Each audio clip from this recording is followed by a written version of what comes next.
Hello and welcome everyone to the weekly Delphian meeting. Thank you for tuning in. So today's agenda, we'll go through the market update. I'll give you an update on how the earnings trades have gone so far and for the ones that have come out. And Joe's going to go through some charts. So let's get started. Okay, overall market. So you can see NDX and SPX are both in 1 and Russell's in 8. So huge diverging signals. Most bullish state, most bearish state for small cap. So we'll dive into those individually. Overall pie, just looking here, we've creeped up slightly from where we were last week. We had 37, so now we're 43. Just a slow creep up towards that kind of break even 50-50 level, which it usually likes to get to at least. So let's take a look at that. So I mean, you can see most of the time when things turn over, they do cross. I've been watching this like on a daily basis. I mean, it's very slow. From last week we were like 38, 0.5, 1% higher. So it's been a very slow crawl up. So I just keep my eye on that, see if it flat lines or for a day or two, couple of days, and at that point you could get an inflection. But right now it's just we get this slow creep, and we're within the range on both of our indices that we track. So still pretty much range bound overall. But I had to go back a long ways to find basically where it didn't cross, and that's back here. Got close but didn't, and that's back here in like 2021 on the bullish side. You can see it got like 45 and reversed, but since then pretty much they pretty much all at least crossed, not like major cross, but at least hit that 50-50. So it looks like it wants to keep doing that, just creeping up. I just really watched the levels, for the indices. Last week, the 1700 held for Russell, and that performed really well. And it's mid-range now, and SPX is kind of getting north to the north end of the range. So that'd be the one to watch. As we get closer and closer to these ranges. The highs and lows, nothing really going on. Very minimal pops. Nothing really since October, with those big spikes, and since then, just kind of minor spikes. I mean, that one was decent, the 400, but nothing like that really indicate things are going on, like 1,000 or something like that. So, and we do have a lot of symbols in state 8, 41%. So that's where new lows can happen. We got a lot of symbols down there. So set the monitor. This is the new high SMA above and below the 200-day average. So pretty much just kind of flatlined here. It had to spike up when we got to those lows in March, and since then just kind of whittled back. So we're pretty much 50-50, kind of fighting it out. I think really, as we go through earnings, typically we have a nice little run up at the beginning of earnings. So I think we've had decent run up. This is basically where we put out the plan, and a nice run up from the 15th. Kind of that. So from here on out, I think it's really just what happens with earnings and the reports and the forward guidance, most importantly. So it did its job before earnings, and it's reflected in the pre-runners. Those have done well so far. Really, we're just gonna find out about the what goes on with the earnings. You can see slow creep down here with the 8s. Getting a little run up into 7s, not much in the 5s, but 7s are transitioning a little bit. So we have to see if Yeah, like we normally like to see, those sevens pop up and then they transition to fives and ones. So it's real early stages here right now. So, okay, let's look at SPX. So that went into one, not really what I would call a strong entry into one. Yeah, we got that five. Last week we were looking at it here. It popped up a little bit, but basically dropped down from there and went into one. So it's not really a strong entry into one. We'll have to watch that. It's pretty much fighting, that entry price right there. The 4,100. It's been fighting that. I mean, the big hurdle here is going to be that 4,200. That's the top of our range. And, the bottom obviously ways off right now. It's at 3,800. So, getting up, doing like an average move would equate to it getting over that 4,200. So, we'll have to watch that. This would be, the key level I'd be watching right now to the upside. And then, just, can it stay above, the entry price, 4,105. So those are kind of the big things I'd look at on SPX on the chart. Got a ways to go. I mean, obviously a bullish sign. It's in one. Nasdaq, same thing. Nasdaq's in one. Had a little run up. Now it's we talked about last week. We want to see it stay above the entry price. So it's staying above there. Can it make a run up?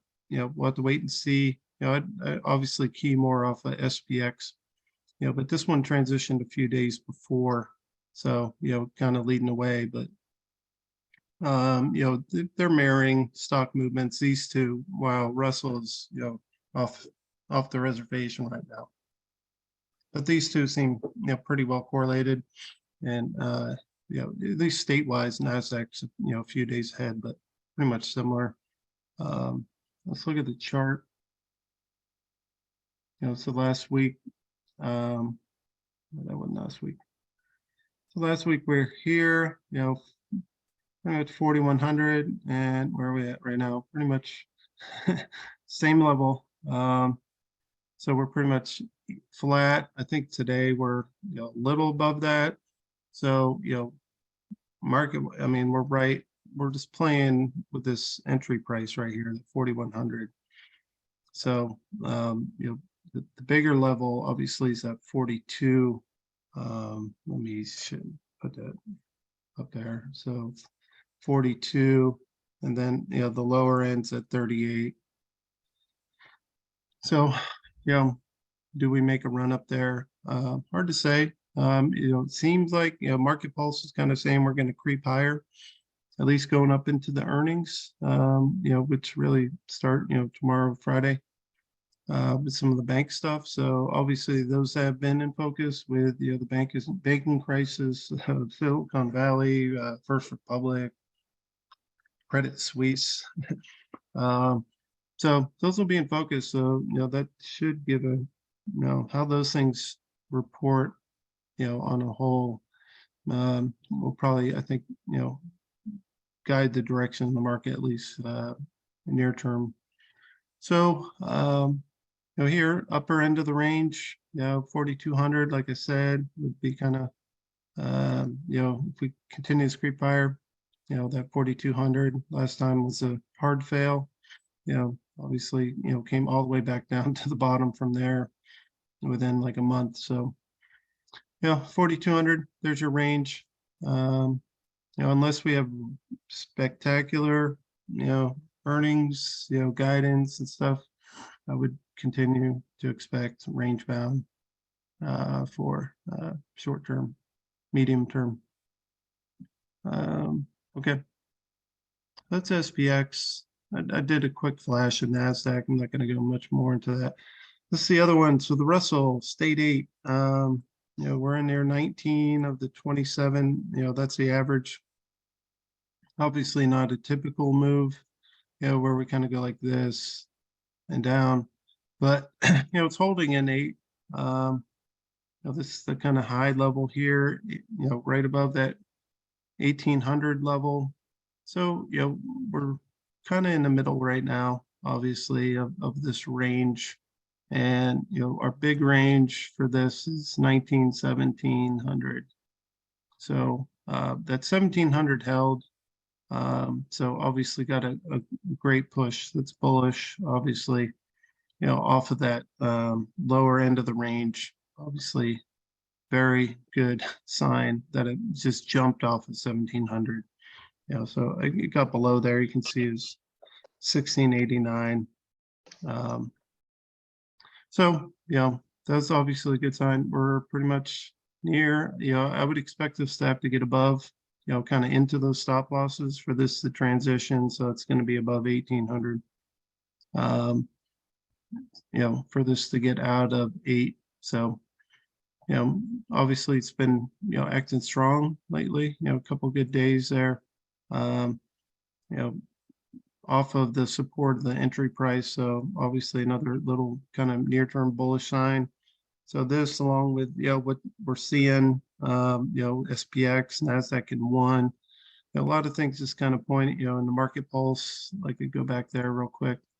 That creep higher, just seems like it's, kind of pointing to a slower creep higher, at least until, the earnings start pouring out. So this year. So seems like it wants to get to the 50-50. It's not far off. So, not a big move, but really, getting above that 42 is going to be a huge deal to the upside, for SPX there. But, as far as Russell, kind of middle of the range at this point. And, I think if we get into stop losses, and I think we're a little, that's 15 minutes delayed. So we're up a little here. I don't know why this one is like 15-minute delay. These are all real time, so it's strange, but we're probably right around 1800 on that, maybe a little below. But then the high end of this 1813, so it got real close to the stops. If it gets into stops, I would guess it'd go into 7. Obviously, be a very bullish sign for that. But overall, these are below the 50 and 200, whereas, the SPX is above both of those. So, if we see this start bouncing off of that 50, as support, that's kind of like our green light on markets. If that 50 starts acting like support and it starts moving up, that's kind of like a green light overall for the market. This one, we had the 50 cross below the 200. So, that's what people call like a death cross or whatever. It's not that useful actually. But, when it does cross, bad things can happen, but, it's got to stay below there for a while. You can see here, you had a cross here, tried to resurge, and then you had the drop. So if it maintains below there, you got some time here before it becomes meaningful. So, it seems like it's trying to run up. Really, it's just getting above 1800. Staying above there, it's going to be important for the Russell, and it showed a great sign here. Got below 17 and just roared up to 18. So I mean, that's a huge move there on our 1700 level, which has been going on for quite a while. And I'll just do those real quick, and we can move on. So that's the 19. This is our current range, and then at 17. So, hey, Josh, yeah. Mm-hmm. Can I just chime in real quick? We had a 5-wave down in the Russell, and so that first leg up that you were just talking about from 1689 up to the recent high. If we go A, B, C to the upside, the target for C based on the length of A would be 1864. So just below your 1900 level, but just a ballpark target. That's a ways off. That's right. 75 points or so. Just that's all. Yeah. Okay. Thanks, Joe. Yeah, I mean, we've been range bound for quite a while. We've been talking about this. So, to get out of this range bound, I think the Fed would have to be involved. right now there's, we talked about a big dislocation and, the Fed messaging and what the market expects. So, if the Fed starts changing their tune, I think that could be something, positive for the markets, or, if earnings really do well. Otherwise, I think we're going to stay in here for short, medium term till we get something one way or the other breaking out, and hopefully we'll see signs for that beforehand, whether it goes up or down out of this range. So, okay, so that's what we got there. Balance sheet. So Fed balance sheet. So, we had a big spike here, obviously, with the banking crisis. And we had a pretty big drawdown, the previous week. So the week after it was minimal, that's like 30 billion.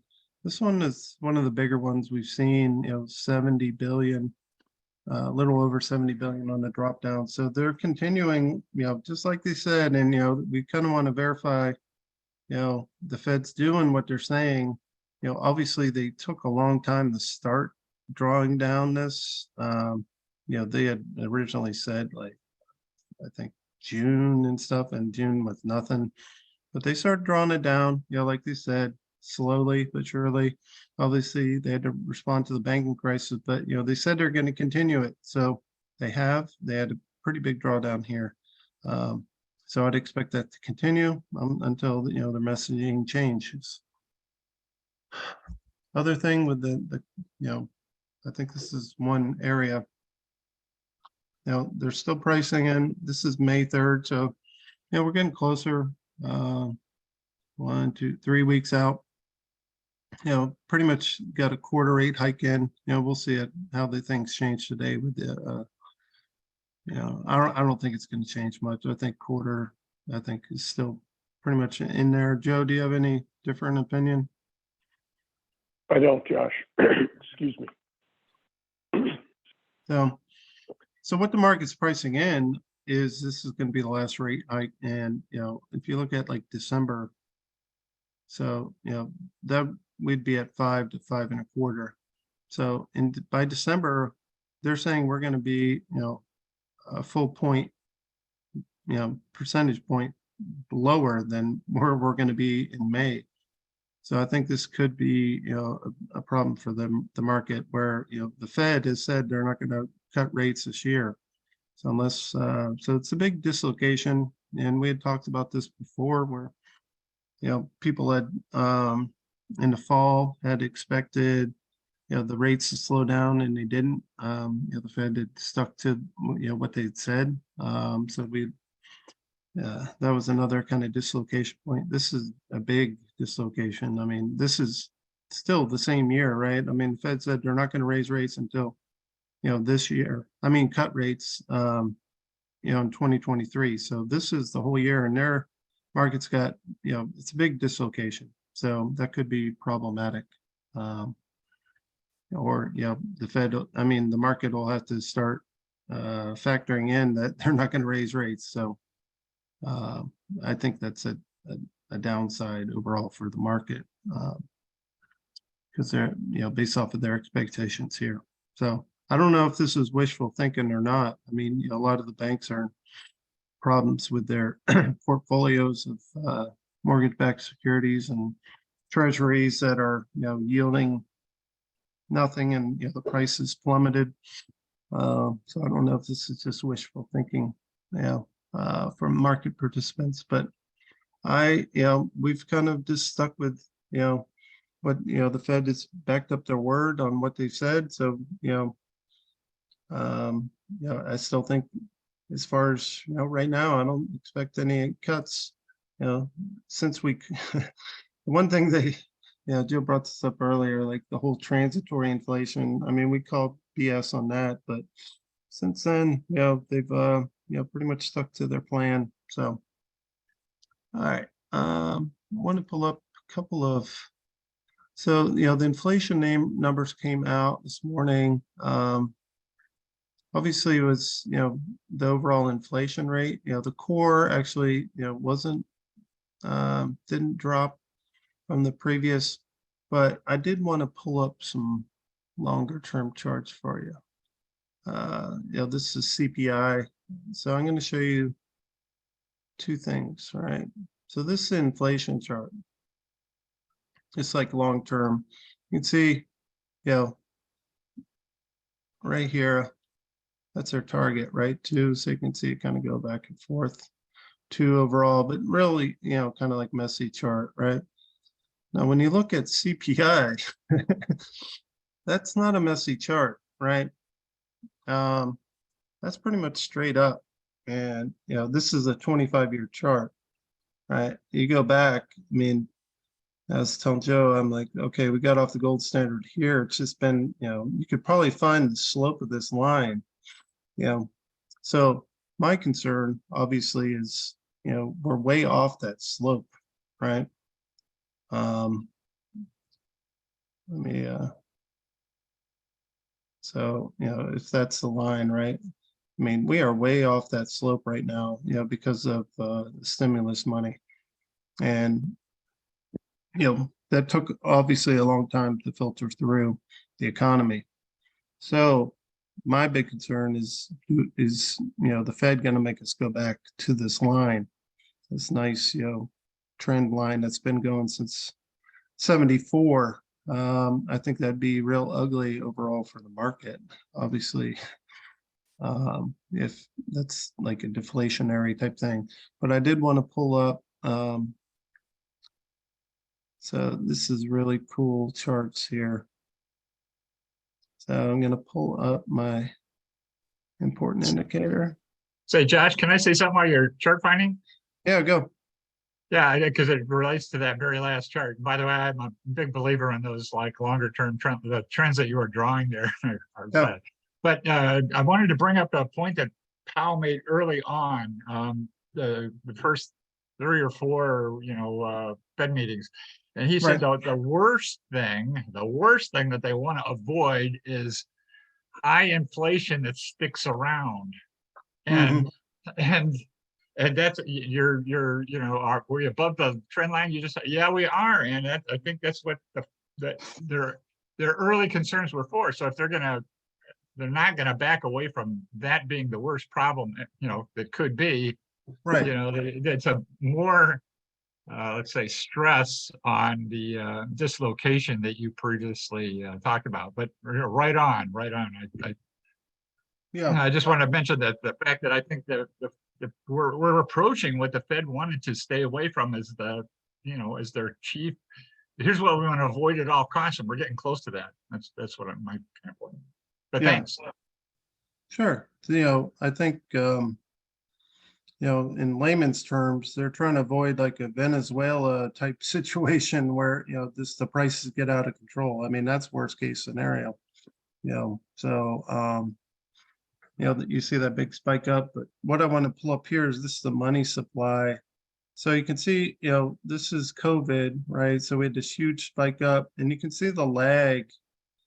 This is like a year or so, maybe a little more between, where things, got crazy. So the money supply has been contracting, year over year. It's like, this is the first, and I showed you guys those charts before, year over year. We contracted in the M2 money supply, and I think this is how they fight it, right? So, if this is lagging, obviously this is a huge spike here, and this is kind of like a drip down, but I think, this is going to be driving, the CPI type data down lower. This is going to roll over kind of like this M2 does here. And, I think the big picture, they got to get us back in line with this long-term trend. So you can see, this trend here on the blue line, they want to keep it, on this kind of steady inflation line, basically. I mean, it's a huge amount, right? But, that's their goal. This is 50, and now it's like, we're at 300 now. So this is, just kind of think of this is like the 2% inflation line, right? And this is like, 2008. So we had, a little euphoria beforehand, and we had a drop off. That's '08. So if we have a drop off from this kind of spike, I don't know, could it be real bad? I don't, possibly, but I think they're trying to do it nice and slow. You can see like 2000, there's nothing, nothing. The tech bubble, no impacts on this line. So I just thought is very interesting, wanted to bring it to your attention. And I think these are kind of, the more important things to be looking at, longer term, as far as, the economy. And, obviously the biggest thing is, the money supply, driving inflation. So here's the problem. Now they have to undo this, right? I mean, they don't have to go straight down. They could just trickle lower, over a longer period, to reassume that line, but they got to get, I think they have to get back there, to control things. So, but they're doing, this is the right thing to do. Where I disagree is the rates, this whole thing. I mean, I agree that, they needed to raise rates off zero, right? That's ridiculous. But, how high they go, I mean, they're really starting to affect the economy, and these take a while to settle through, the housing, loans, all that is starting to grind a lot slower, right? So housing demand, mortgages are way more expensive, car loans are way more expensive, credit card, if you don't pay your monthly, full amount, your monthly balance, you're getting hammered even more so than normal. So, this is really starting to impact, and, I don't see why they would have gone much more than like a 3 something, kind of average. Just cut out, like the craziness in the housing market. That should have been the goal, and then, shrink the money supply. And I think that would have been, enough, but they keep raising rates. I don't see the point in that. The money supply controls it, a lot of it, and they cut out all that kind of crazy activity, and the housing bubble. I mean, you can go to those, like, housing evaluations, and a lot of them, they're just kind of like this over time, and then it's like this, and now they're like coming down like this, and this is like a year, like, period. And this is like, 200,000 here, and, got up to like 380 in like a year. So it almost like doubled in a year, and now they're all coming down like this. That's, what the inflation did. So, and they're gonna, revert, I think, back to that trend line. That's my guess. My educated guess. So I'll open it up to questions, comments. Hey, Josh, Dan here. Hey, Dan. Can you go back to the other chart with the money supply? Mhm. Okay, I'd like your input on what you think, as other countries stop trading in US dollars, Yeah. like the BRIC countries and even some of the European countries, those dollars get repatriated back into the United States. Right. So basically that's going to have the same effect of reducing this money supply, correct? Well, not so much. I mean, if they're flooding back here, instead of like people holding them overseas, that's inflationary, because people aren't holding them, they're like dumping them back in the system. So, I mean, longer term, but I mean, when they dump them, where do they go? Right? It's not like they just, burn them or something.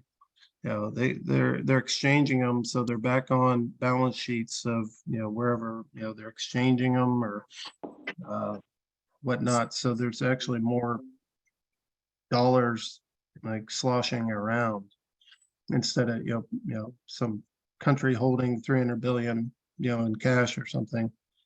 It's just, they're moving them around, balance sheets, right? Yeah. Yeah. So I don't, I mean, like, a lot of the countries that are holding our treasuries, Mhm.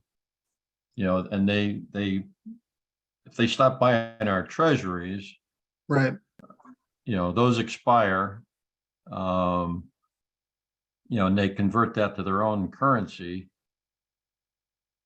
Mhm. Just trying to figure out, trying to get my head around, how that's going to affect our money supply. Is that going to create dilution, of the US dollar, and how will that affect the CPI as well? Yeah. Well, it's obviously not a, linear equation. Yeah, yeah, There's a lot of, it's kind of like, okay, what are all the factors that like drive gold? I mean, it's very difficult. Obviously, I don't think it's a net positive, right? I think we can agree on that they're dumping dollars, right? How they affect, how the Fed, how we deal with it. That's a very complicated problem, especially, when you're talking treasuries but I mean, there's right now the treasuries are, a good deal, right? If we had 1.1 and people are dumping, that's a different story, right? But the actual rates and stuff, they're a lot better than they have been. So I'm sure there's quite an appetite, as long as all these banks don't go under, there's a lot of people that have to buy this kind of stuff. So I'm not sure how much is for, and obviously I know China's been, dumping a lot of their treasuries but, has it caused a lot of, catastrophe? No. There's other people, there's a lot of players in the market, right? So, I still think treasuries will be fine. Um, as far as the dollar, that's I'd have to think more on it, but there's definitely something happening, right? Where the people are moving away from the dollar. But it's not a simple answer. I have to think about that a lot.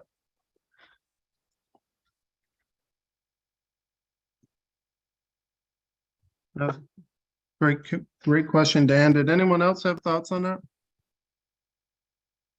Josh, it's Joe. I really don't have thoughts. I agree with you. It's a very good question, Dan, and just so many aspects of that. That's something I'd have to spend some time doing some homework on. Yeah. Yeah. Well, I mean, we're still like, yeah, I think we're still the biggest economy. So, right. yeah, for now, but it is a complex question, and Yeah. I don't know. It's one of those questions that sometimes keeps me up at night. And Josh, your comment about, net, it's the net negative, but, how big of one, what's the impact, I guess, Mhm. obviously hard to measure. Right. I hope it's not Yeah. keeping you up too often, Dan, because that's going to be a tough one. Yeah. Yeah. I mean, we buy a lot of our stuff from China and, they pretty much control their, the yuan or whatever, so, there's just a lot to it.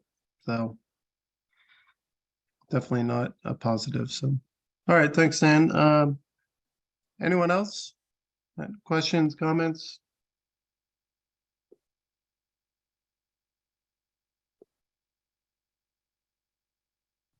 Nobody? All right. Let me just real quick go through um, earnings trades we got out there. Oh, yeah. Yeah, I mean, I can't say enough about this tool, this trading economics. I mean, just being able to pull this up, like fabulous. If you don't have that bookmarked, it's just tradingeconomics.com. Okay, so earnings wise, let's pull it up.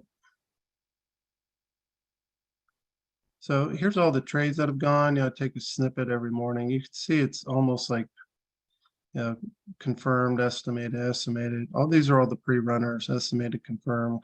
It's almost like a 50-50 confirmed, whether they're estimated or confirmed. So we got some active here. So we got 5 active, and 4 have closed out. So the 4 all hit the profit target. I was a little worried about travelers, but came back. So let's show you here. Let's see here. So as a entry went down pretty good, and then just inch back. So that's why we do the testing. Hit our profit target, and so far, all of them that have closed out have been winners and hit the profit targets. That's 4 down. We got 5 open trades. This one, I think was yesterday, LNC, Avis, ConocoPhillips, Capital One, and JP Morgan. So they're all, slightly up, I guess. So, they're, the pre-runners are doing their job right now so far. So what to see. Obviously this is going to be, JP Morgan, it's skirting by, the earnings are the 13th. So this one going to be marginal. It's not going to hit the profit target, but these are kind of like the big days coming up here with the earnings. So, but so far so good. So, any questions on that? I'm trading them and they're working. Yeah, well, it's good. It's supposed to work. Yeah. I have the same results live that you're showing there. Very good. All right, there's the Sudhir stamp of approval. So, yeah, so we're just, these are just getting spun up. Obviously, the pre-runners are a lot of people's favorites. So I think we had a couple come out this morning, Overstock and Aramark. I think that's that one. So those are estimated. So when these estimated come out, it's just kind of, I don't trade them, but you can look at it, and that's kind of up to you whether you can find another confirmed source. I know Joe's been working on some back end research about finding dates for companies, but that's not finalized right now. So we just have to deal with these estimated. Obviously, if it's a name you really like and you think it'll be within a day or two, I just confirm on the analysis that there's a window that it does really well, and it's not just a single day. So if it's like AKAM and it's a 15-day pre-runner, so you want to look at like 17, 16, 15, 14, like, are those all pretty good results? Because some of these companies will move them quite a bit. I just saw like that, I think it's First Republic moved it like over a week or something, just because it's total crap show over there. So Dave, if you're going to listen to one earnings call, I'd dial into that First Republic call and give us the lowdown on how bad it is. I think it's this one now. The 28th, did you say, Josh? I think that's when it is. The 20, it's showing here the 24th. I know they moved it, so I think that's updated. Yeah, so I may actually dial into this one just to see how bad it is. But I still need to dial in, look at some of these reports to see, their holdings and stuff, especially on the bigger banks and like Schwab. I want to see that stuff. So when I get time, see what their unrealized losses are. I showed you that one for Bank of America that went from like 1 billion to 100 billion. So over a 1 year period.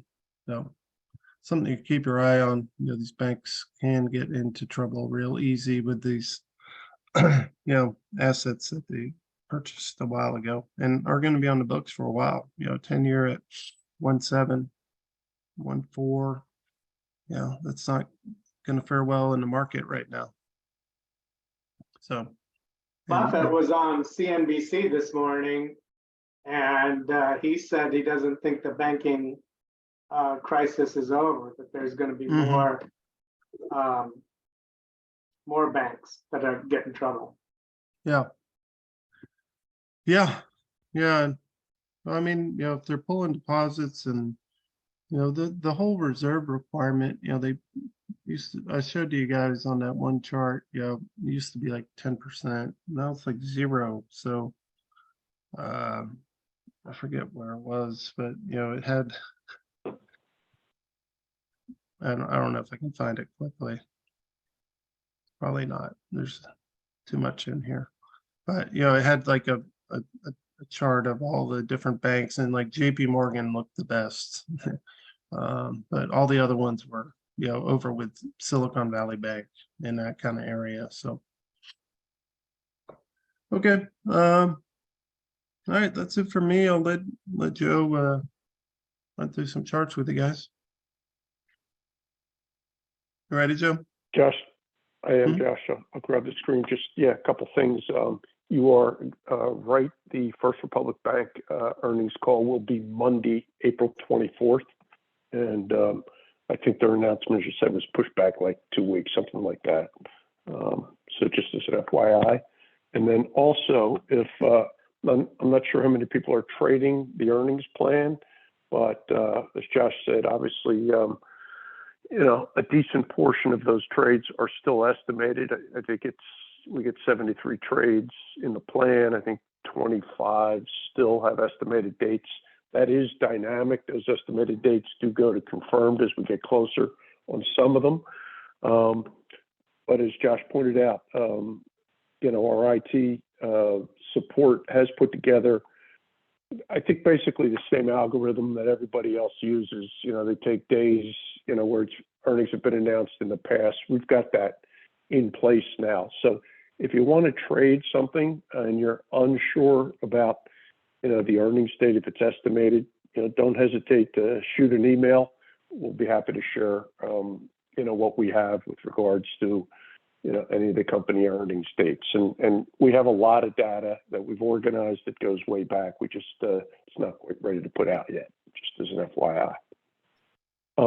And then picking up one other thing, since we're talking earnings, I don't know how many of you have looked, but this definitely caught my eye.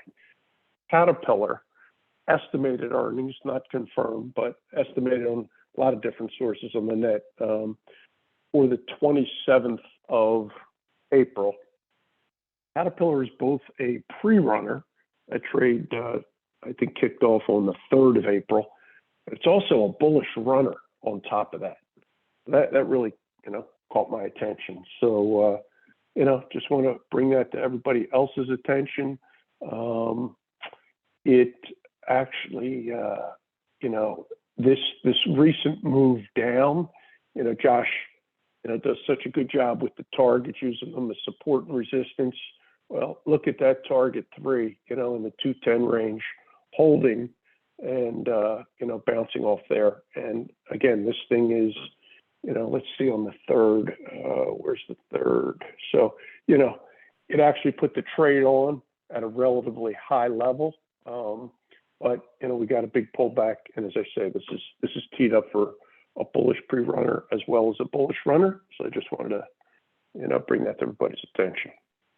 On the ETF review, trying to stay consistent with that. Last week we had 6 bullish ETFs We're up to 8 this week.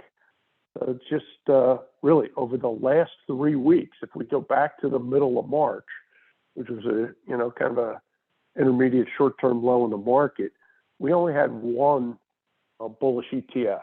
We've now got 8. That's a hell of a change, in the market over the last 3 weeks.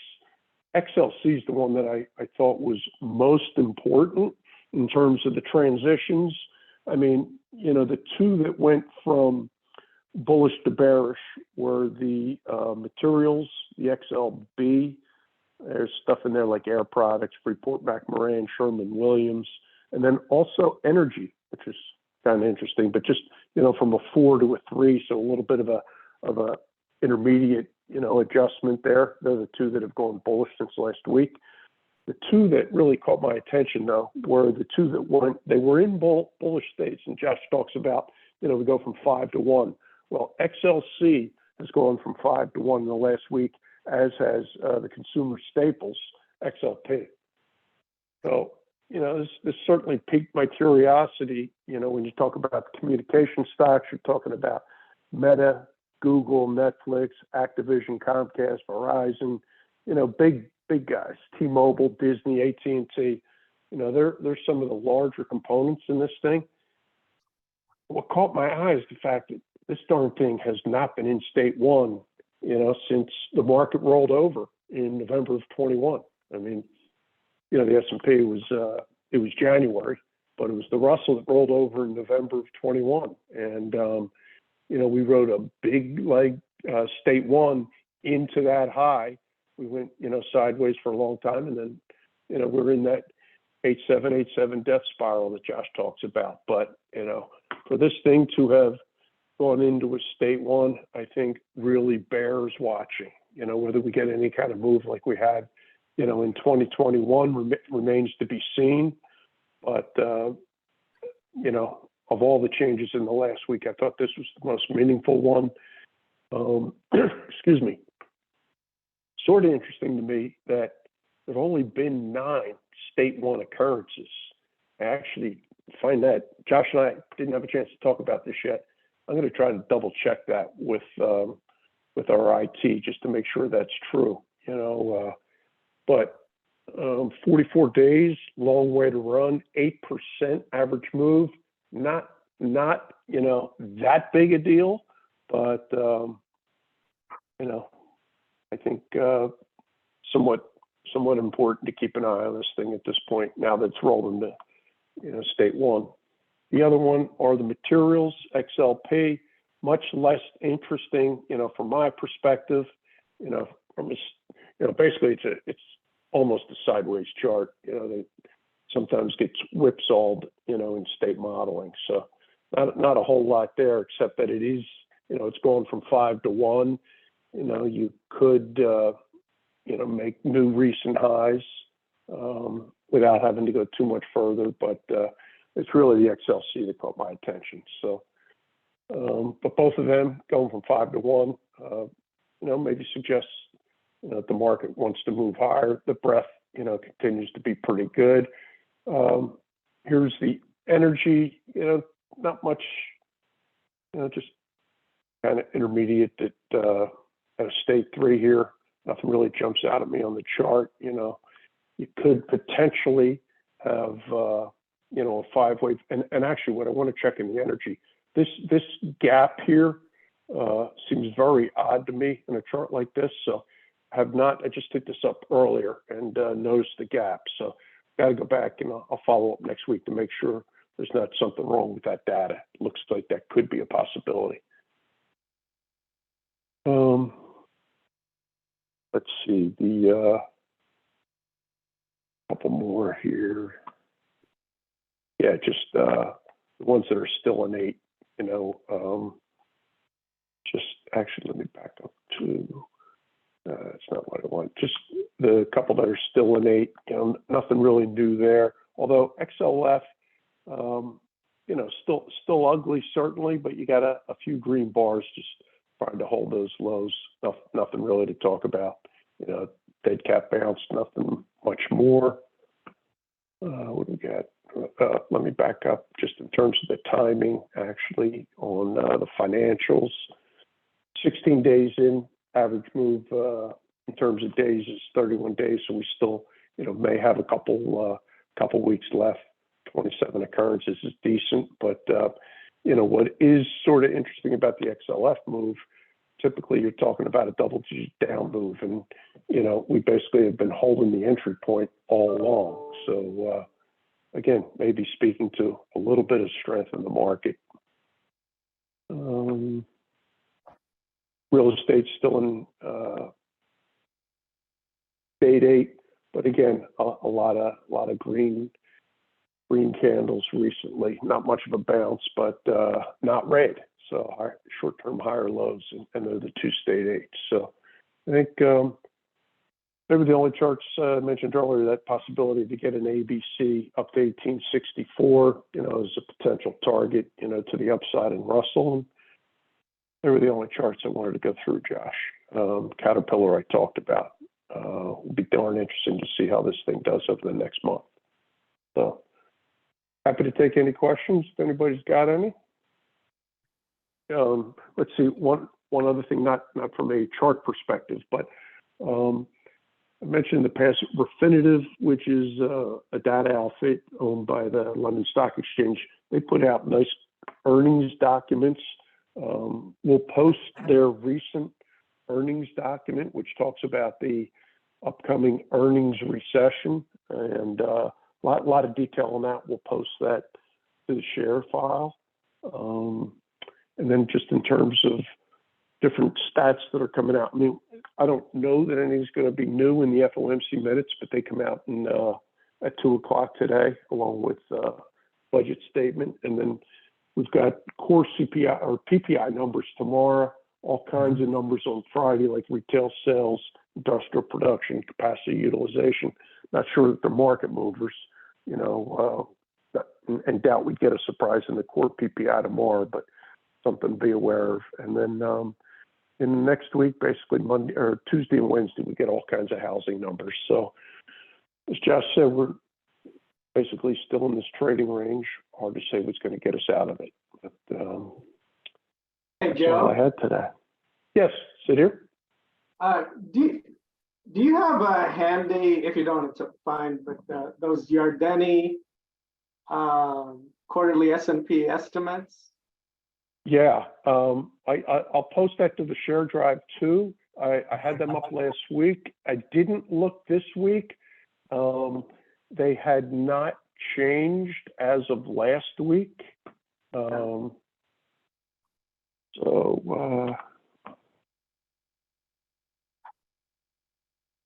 Bear with me. I should be able to get them up.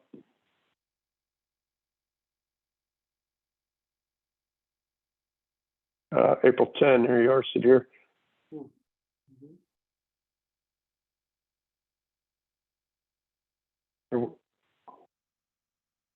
So 225 and 219, I don't think anything has changed here, from last week. Yeah, okay. What are I forgot what are the headings of those columns, 225 and 219? They're the expected S&P earnings for, the calendar year. No, but what's the difference in the 2 columns? Oh, I'm sorry.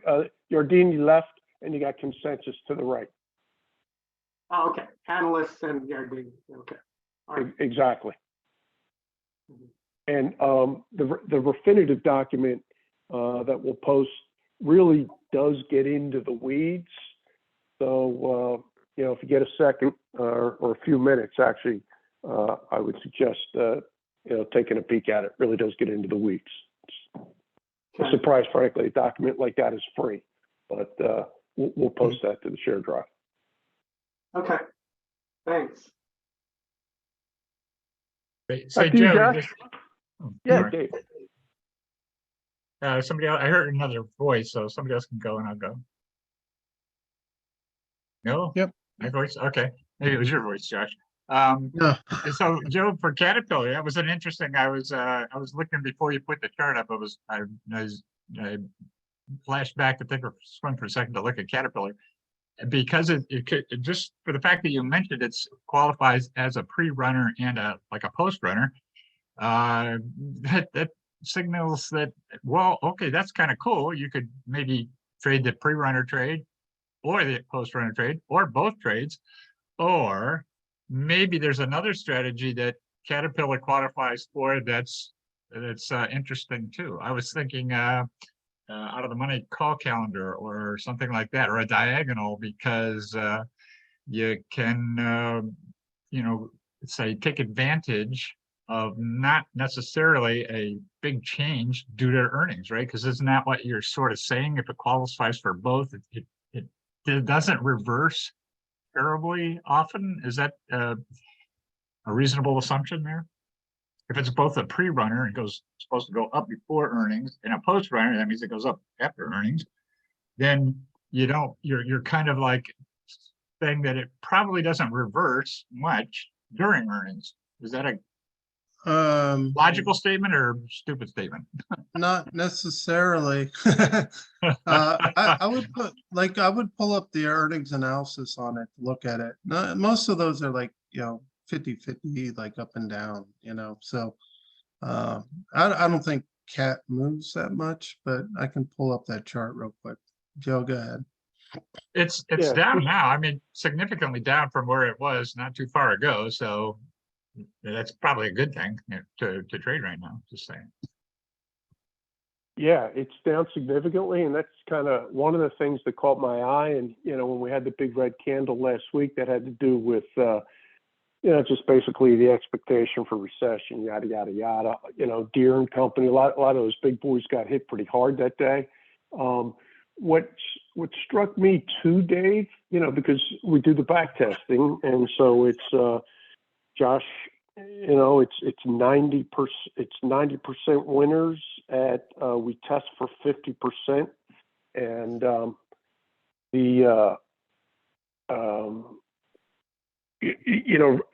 some of the more recent earnings announcements, it's been in state 8. So, that kind of surprised me. But, given that we test and go ahead, Josh. Yeah, I said I pulled up the earnings moves for cat, so there's a reason. Yeah. You can see like, Yeah. I mean, out of the, what is that, 16? So you had 12 down. So it's like, okay, it runs up, then it drops on earnings, and then it runs up after. That's pretty much, Yeah. yeah. Yeah. I would always look at that, if you're trying to trade, I mean, this maybe, just offset it. Yeah, I mean, playing through earnings is just very hard, don't try and save a commission, by going through earnings, it's very tough, directional. That was it. Oh, that's good. Thanks for pulling that up. Mhm. Thanks, Abe. Is there another question? Now, Joe, for XLC, that's a newer ETF, so those numbers are probably right, the occurrences. It hadn't been around that. Okay. Mhm. Okay, good to know.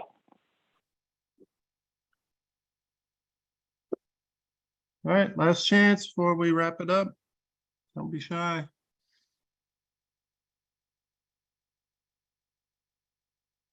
All right, well, we'll close it up. Thank you all for attending. We'll do the same thing next week. Look forward to seeing you then. Thank you. Thank you. Have a good week, everybody. Thanks, Josh. Thanks, Yeah. guys.